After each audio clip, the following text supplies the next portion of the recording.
Chinasa, olee Otero? Elekwana ka m na-ahụbeghị anya kemgbe echi, ọrụkwa na mma? Abịara m n'ụlọ echi mbụ m sị m bịa m hụ olee Otero. Nọ ahụ m gị. Ka ihu ṅụrụkwa na ote ọrụkwa na mma. Nwaanyị mba nọ, good morning, happy Sunday. Na m same to you. Elee ka ihu ṅụrụ ote? Ihu ṅụ kpochiwara akpochi ọrụkwa na mma, obi arụ ọṅụ mma. O jiri ṅụ n'ihu. Olee ọ gịnị ka gị na ya lụga, ọ gịnị mere?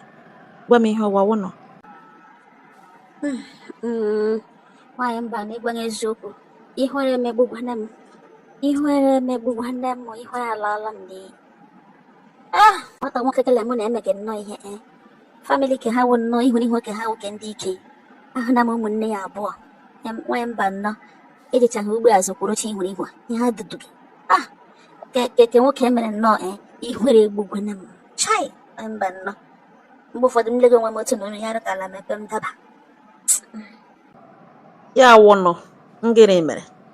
Nwaanyị mba nnọọ, nwata nwoke na mụ na ya abụọ mege ihe. Sị m na ya ga-alụ m, na ya laikiri m ruo n'ọlụlụ. M lekwene ya laikiri m ya, m kwetakwana na anyị ga-alụ. Ọ ya ka nwanne nwoke si vileji, ọ gwaghị nwanne nwoke nwekwa nke mụ na ya mege ihe na ya na-abịa. Ya kpọọ foonu na ya nọ na paakị.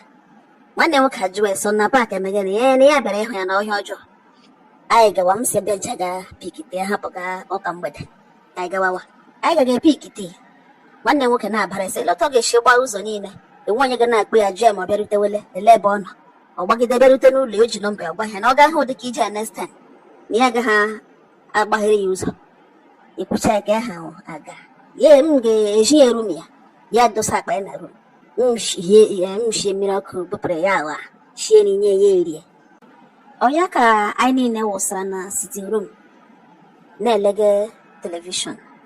Nwanne ya nwoke bido mee m introduce, gwawa ya na ihe na ọnwa ya ga-alụ na mgbe na-adịghị anya na a ga-alụwa ụlọ ka enwe ike ga-ahụ ndị nwe eme ihe dị n'ishie. Nwata nwokorobịa ga-ejụwa nwanne ya nwoke so na ihe niile ihe ga-erikarịka na Lagos na ọwụ nwa na ugboene ka ọ hụrụ. Nwanne ya nwoke asị na ọka ya laikiri ya, sị na otu ha na-alụbekwa na ha ebiri n'ime mmụlọ otu mmụlọ na akpọrị ga nwa na elu. Nwanne nwoke elekiri m lee ya, m bịa hụ na ọka ahụ nwere otu ụka adaga. M bilie, ọ kọọla 9 already. M gwa asa alakpuola m baiga na rum ke onye mụ na-emega ihe, jiri nnọọ ya wekpe onwe m n'ime ụlọ gbuchie nwe ụzọ.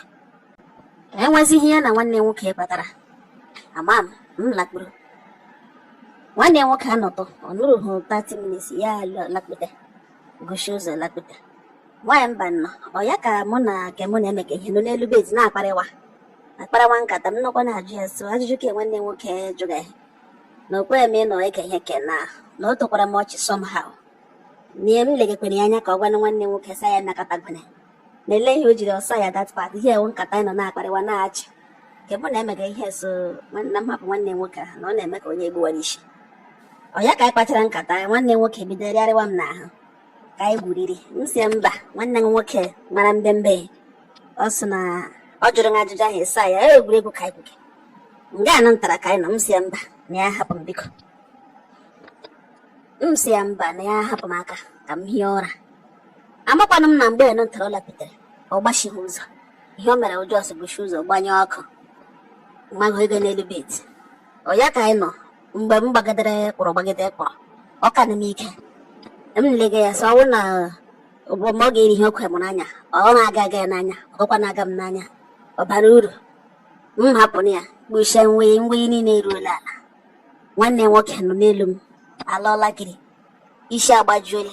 Nwaanyị mba nnọọ, mkpọkọ ya ka aka chi anya abụọ nọ na cloud 9. Ihe ọzọ m mụrụ onye gughere ụzọ gbaga ọkụ kpai ọkụ acha ya, gwa nwanne nwoke hapụ ya ọra ha ụra. Chineli eritu ị na-agbuola onwe nke mgbe m kwe nwara na nwaanyị ị na-akụbịara hapụ ya ọra ha ụra elubeghị. Chineke nna m. Nwaanyị mba nnọọ aradela ihe ka atụ gị ọchị. Ihere egbugwana m nwaanyị mba nnọọ. Mgbe ọkụ n'ọkụ gbakwara n'ọkụ hụ na ịhụ ọnọdụ mụ na nwanne nwoke na saịbọọdụ. Kama ọkụkwa na-agbanye ọkụ ya na guzoro nga na-ele gị anyị na-agụ nwanne nwoke si ya shingari too na ọlụbe nwa shingari too rituo hapụ nwa ndị mmadụ mgbe ị lụrụ ya. to duve m jiri m duve kwushi ahụ ya wụ na nke mụ na emega ihe na duve ma ihe niile nọ n'edebe edi akwa dugwere n'ala mgba ụtọ kọmplit otere ka m gwego onwe m ọkụ na-achaba ya efufere kwa nga nke mụ na emega ihe na-agwa wezie gbanye ọkụ shi n'ime ụlọ pụọ egbe eluigwe agbagbu ego ya so ritugodo fest shi na jenga ritu yiri ngwe nne yiri ngwe chimo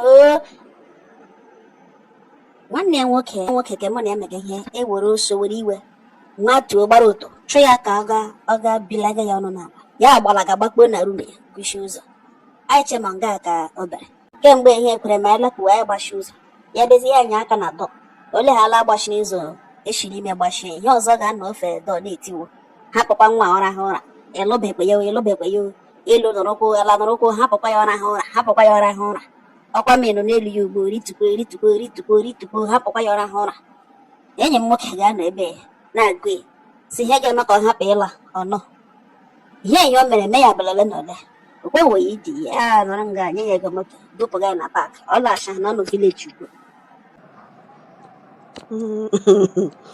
ihe yikwere ihurihu o yikwere ihurihu n'obi m ọ bụrụ na e nyere ya rum nke ya ụnụ nyere ya rum o nwere rum nke ya ya eshi ebe bilite bịa ọkọ ha aka ya egughere ụzọ ndụ nke gị na-emega ihe tokwere na ya egughere ụzọ dagide ọnụ gbaiga ọkụ hụ na ọ nọ n'ọtụ na-adị kama ọ ga-apụwa ya na nga gbuzirikwu ọka n'obi m o yiri ihurihu sha nsogbu anọ na ọwụ na ọ wụ ihe nwanne mmiri soga n'otu ite ọwụ na ya ga-eme ije emeghe ka ala mepe ịdakpuru ọ nwanne nwoke ka ọ makasara oyi ihe mere na-emene ọwụ na hụ fọtụrụ gị na-emega ihe nwanne ka ọpa ịgakwa akọntinu ka unu nwee ike lụọ lakpuru lụọ ebe nwanyị mba na ọlụ ọnụ mgbote ihe ụwa na-arụ mgbe ụfọdụ ụmụazị ga-ahapụ ka ndị mụrụ ha ga-eyiwe ndị ụmụnne na ụmụnne nna ụjọ ihe na-atụga mmadụ ga-anwa onye nwere ihu nwanne nwaanyị visitiri ya last year bịaranụ ụmụ okorobịa abụọ ndị kenebọị nọ nga ha na ọ ya ka afọ imechara ajụwa ese onye tọrọ m ime ya so ke ha o jikwara m otu mgbere onye kene o jikwara m ugboro abụọ na onye ke ha na o jikwara a na-ajụ so onye tọrọ m ime ya na-akpa ụmụ okorobịa abụọ aka ụmụ okorobịa abụọ kesa nwunye nwa nwa onye kesa nwunye nwa nwa na nwunye nwa afọ ime ọ nọ vileji mgbe o bu ime ọ na-aga ịmụ mgbe na-adịghị anya enwe onye o ji aka sọmbọdị na-anụrụbe 2 months ha atọ ya ime nwanyị mba nọ isi ihe ihuru ihu m hụga dị too much biko nweghị onye ihuru ihu ga-amanyere ṅụ ọwụ ya ga-egbochi ṅụ ịga ha alụ ya onwe nwata nwa okorobịa arụ mma ịmashikwara na ya ọ na-eleji gị anya ọ hụrụ gị n'anya so ị gaghị ekweta otu ụmụnne ịrụ ga-agbakwuru ya azụ enweghị ihe o mere onye na-achị ya egbochikwala ṅụ ịlụ ya n'ihi na ivunu ndị ha taa ha niile nọcha ugbu a anya ọbụla nwechakwara akara chi ya onye na-achị ya biko ihe igbe gị ihe ugbu a wụkwala ihe ga-eme na gị ese na-alụghachi egokwa erikreti ya onye kele ugbo ọhụrụ gị n'anya ihe awụkwala excuse ịnụkwa ya biko nwanyị mba na anụla m ya kwuru nsogbu anụ m ga-echewe n'ihe tikwe n'ihe na ekpere mma ngwanụ nne m thank you so much all right ngwanụ nwaanyị ọma ngwanụ ka ọ dị o